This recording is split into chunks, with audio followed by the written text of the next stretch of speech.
For dinner tonight, I am going to make breaded pork chops with mashed sweet potatoes and asparagus. And as you can see here, there is not much you need to make this tasty meal for dinner.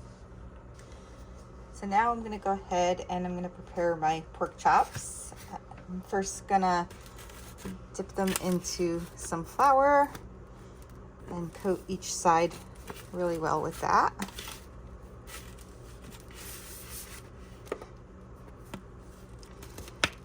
And then once I get a nice layer of flour on each one, then I'm going to go ahead and I'm going to dip it into some egg. Just kind of coat that really well on each side.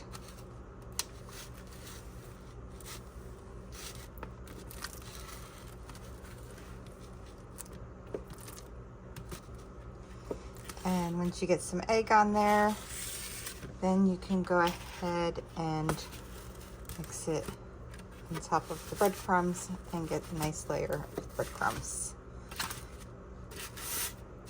Once this pork chop is done, I will go ahead and repeat that for my other one. After my pork chops were breaded, I added some extra virgin olive oil to a pan and I heated that up, and now I'm going to add my pork chops to the pan and brown each side. Now that one side is browned, it's time to go ahead and flip it over and get the other side. And I have also started preheating my oven to 375 degrees. Now that both sides of my meat have browned, it's time to take them out of this pan and transfer them over to a baking dish.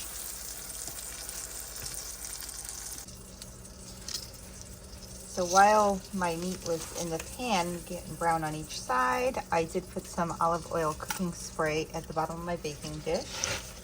I'm going to go ahead, add my meat in there, and you'll notice that I left some room here in the front for my asparagus. So I'm now going to go ahead and stick these into my preheated oven.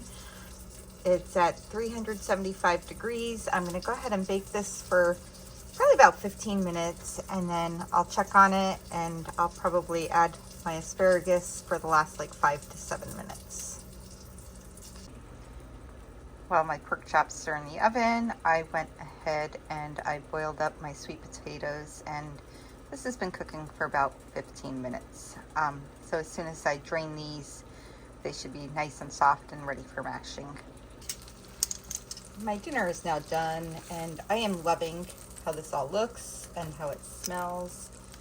And you know, the best part about this is it only took maybe 30 minutes for prep and cook, which really is not bad at all.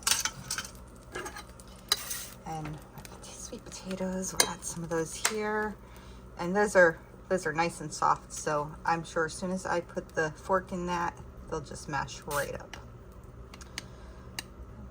So I hope you've enjoyed another dinner time with Debbie, or should I say cooking with Debbie. Hope you'll follow me for some more recipes. Have a great night.